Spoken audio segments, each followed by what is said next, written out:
Hello students, I am आलोक श्रीवास्तव और मैं physics में न्यूमेरिकल पोर्शन गॉस थ्योरम के करा रहा हूँ। तो चलिए आइए देखते हैं कुछ एक क्वेश्चन। देखिए ये आपका क्वेश्चन फर्स्ट है, an electric field is represented by 6i + 3j + 5k and calculate the flux passing through 20 units of area in XY plane. तो ये क्वेश्चन आपका इस तरह से है। तो इसमें क्या दिया होगा, क्या क्या दिया हुआ गिवन, देखिए गिवन है ई वेक्टर जो है वो फॉर्म में है 6 वेक्टर इस तरह से दिया हुआ है 3j + 5k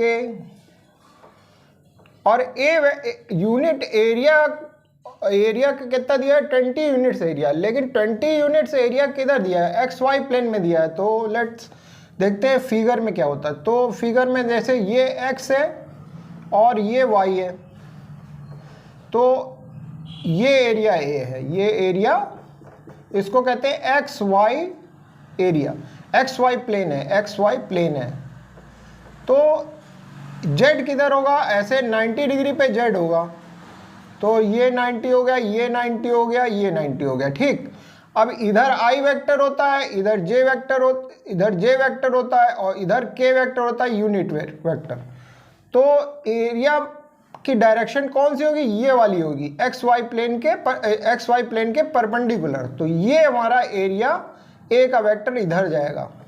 तो एरिया वेक्टर A कैसे लिखेंगे, मैग्नीट्यूड इसका 20 यूनिट हो गया और यूनिट वेक्टर K हो गया। तो एरिया वेक्टर कैसे बन जाएगा, A = यूनिट वेक्टर लिखा K, जो K वेक्टर लिखा unit vector, K unit vector हो गया। और इसकी मैग्नीट्यूड क्या होगी 20 यूनिट, A की मैग्नीट्यूड है 20 यूनिट, ठीक। तो यहाँ पर 20 का गुणा कर देंगे तो ये हमारा एरिया वेक्टर आ जाएगा। अब फिर से समझ लो इसको कैसे हुआ, XY प्लेन है और हमें एरिया वेक्टर हमने बताया था कैसे होता है, वो प्लेन के परपेंडिकुलर लाइन जो होती है उधर जाता है। तो प्लेन के परपेंडिकुलर लाइन किधर गई, K की तरफ गई, Z की तरफ, Z की तरफ जो K कैप बोला जाता है। तो इसका यूनिट वेक्टर परपेंडिकुलर K हो गया और इसकी मैग्नीट्यूड हो गई 20। तो A वेक्टर की फॉर्म क्या हो गई 20 × K कैप। अब ये दोनों वेक्टर फॉर्म में आ गए। अब हमें फ्लक्स कैलकुलेट करना, कैलकुलेट द फ्लक्स।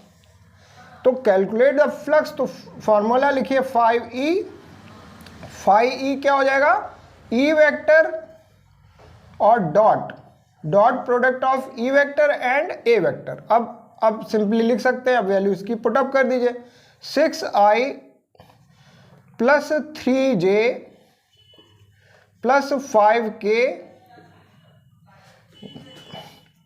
और डॉट 20k। अब ये वेक्टर फॉर्म में हो गया। अब डॉट प्रोडक्ट कैसे निकालते हैं भाई, इसको ऐसे मान सकते हैं, आप कैसे मान सकते हैं, 0i + 0j और +20k ऐसे मान सकते हैं ना। तो अब इसका गुणा करिए, देखिए 0i का I से प्रोडक्ट हो जाएगा, 0 × 6 हो जाएगा, 6 × 0 हो गया, +3 × 0 हो गया और प्लस अब K में 20 यूनिट दिया है तो 5 × 60 हो जाएगा। तो अब ये कितना आ गया, ये तो 0 0 हो गए। देखिए यहां पर 20 का मल्टीप्लाई 5 से हो जाएगा, 20 का मल्टीप्लाई 5 से हो जाएगा। K वेक्टर है, ये K कैप है, ये K कैप है, तो ऐसे ये 5 × 20 हो जाएगा। तो 5 दूनी 10, 100 यूनिट आ जाएगा, इसका फ्लक्स आ जाएगा। तो ये कैलकुलेट हो गया, यही आंसर हो गया इसका।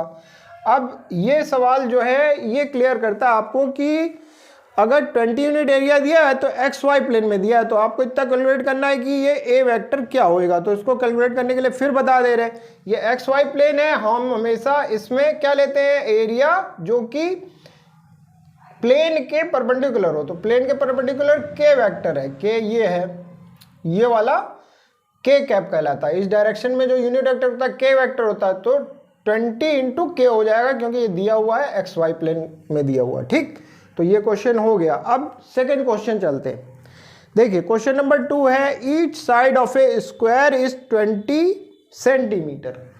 This frame is so situated that it's positive normal outwardly directed normal makes an angle 60 degree with the uniform electric field. Calculate the electric flux passing through the surface enclosed by the frame when the magnitude of electric field is 25 volt upon meter.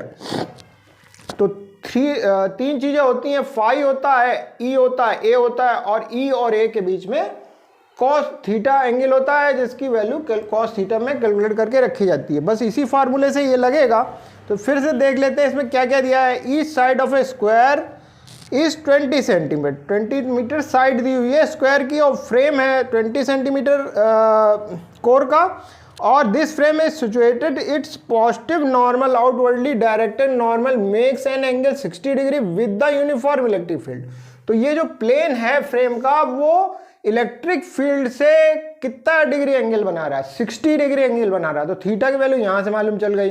Calculate the electric flux passing through the surface enclosed by the frame when the magnitude of electric field is 20 volt upon meter. Electric field जो है उसकी value है 25 volt upon meter, और calculate करना है flux. ठीक है, तो इसमें चलते हैं क्या सॉल्यूशन। तो देखिए फिगर बना लीजिए आप। तो फिगर बनाने में क्या होगा, ये देखिए ऐसे फ्रेम बनेगा। ये फ्रेम बना लिया,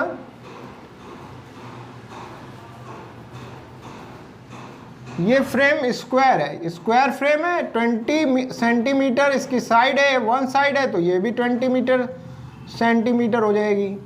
तो ये फ्रेम है और ये इसका प्लेन है, और इसका जो प्लेन है, अब इसमें मान लीजिए यहाँ पर सेंटर है, तो यहाँ से ए की डायरेक्शन क्या हो जाएगी, ये ए है, ए प्लेन है, मतलब ए यूनिट का प्लेन है, और इसके इस प्लेन के परपेंडिकुलर डायरेक्शन क्या होगी, ऐसे होएगी, ये इस तरह की डायरेक्शन होगी। इसी को वो कह रहे हैं, क्या कह रहे हैं, outwardly directed normal makes an angle 60 degree with the uniform electric field. तो अपना यहां तक का तो काम खत्म हो गया कि ये डायरेक्शन है, ये डायरेक्टली आउटवर्डली डायरेक्टेड नॉर्मल। अब ये जो है कितना एंगल बना रही है, ई से 60 डिग्री का बना रही है। तो ये तो अपना फिक्स है, जहां फिक्स है इसको ए वेक्टर की डायरेक्शन बोल देते हैं। ठीक है, अब इससे 60 डिग्री का एंगल बना रहा है वो कौन, मतलब ई से ये 60 डिग्री पे है, तो ये वाला एंगल जो है 60 डिग्री है। तो थीटा की वैल्यू हो गई 60 डिग्री। अच्छा, ये सिचुएशन कैसी अजीब सी लग रही है, ऐसा लग रहा है कि ये जो है इसके प्लेन में है और ये तो ठीक है, ये नॉर्मल है। अब देखिए इसके लिए ऐसे खींच दीजिए, ये डायगोनल खींच दीजिए ऐसे। अब देखिए ये क्या है, कौन सा एंगल 90 है, ये वाला एंगल 90 है, और ये वाला एंगल कितना हो जाएगा, ये 30 हो जाएगा। ये एक्स्ट्रा चीजें बता रहे हैं हम ताकि आपको फिगर क्लियर हो जाए। तो ये एक्चुअल में ये पेन ऐसे है और ये प्लेन है ऐसे, ये ऐसे हवा में ऐसे ई है। ठीक है, तो ये 60 डिग्री पे ऐसे। तो देखिए ई की वैल्यू है, वैल्यूज दी है, वैल्यूज तो 25 वोल्ट अपॉन मीटर, और ए की वैल्यू क्या है, ए की वैल्यू कैलकुलेट करनी पड़ेगी। कैसे कैलकुलेट करनी पड़ेगी, 20 इंटू 20 सेंटीमीटर इंटू सेंटीमीटर है, तो इसमें 10 टू द पावर -4 का गुणा कर देंगे, क्योंकि मीटर स्क्वायर में चेंज करना है। तो ये वैल्यू क्या आ जाएगी, 4 इंटू 10 की पावर 2 मीटर स्क्वायर आ जाएगी। ठीक, अब हमें देखिए यहां पर 20 इंटू 10 की पावर -4 है, तो ये हो जाएगा 4 इंटू 10 की पावर -2 मीटर स्क्वायर। अब ये वैल्यू हो गई, ये वैल्यू हो गई। अभी थीटा की वैल्यू पता करनी, थीटा की वैल्यू क्या है, 60 डिग्री।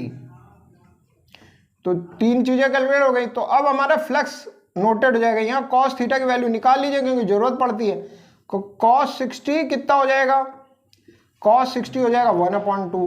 ठीक, तो अब 5 टोटल फ्लक्स जो यहाँ से गुजरेगा इसका इस एरिया से फ्लक्स जो गुजरेगा उसकी वैल्यू क्या होगी, ई ए कॉस थीटा, ये फॉर्मूला है। तो कैसे हो जाएगा ये, देखिए 25 into 4 into 10 to the power -2 और इंटू कॉस थीटा की वैल्यू 1/2, तो ये 50 इंटू 10 टू द पावर -2, तो ये हो जाएगा 0.50 वोल्ट और मीटर। अब ये वोल्ट मीटर कैसे आया तो इसको भी देख लीजिए ताकि मात्रा क्लियर हो जाए। देखिए ई हमारा था वोल्ट मीटर में, वोल्ट अपॉन मीटर में, एरिया क्या था मीटर स्क्वायर में, और ये इसकी जो यूनिट है 1 मतलब कांस्टेंट है तो 1 लेंगे, काउंट करेंगे तो कितना आ गया, मीटर से स्क्वायर कैंसिल हो गया तो वोल्ट मीटर आ गया। ठीक, तो ये आपके यूनिट समझ में आ गई।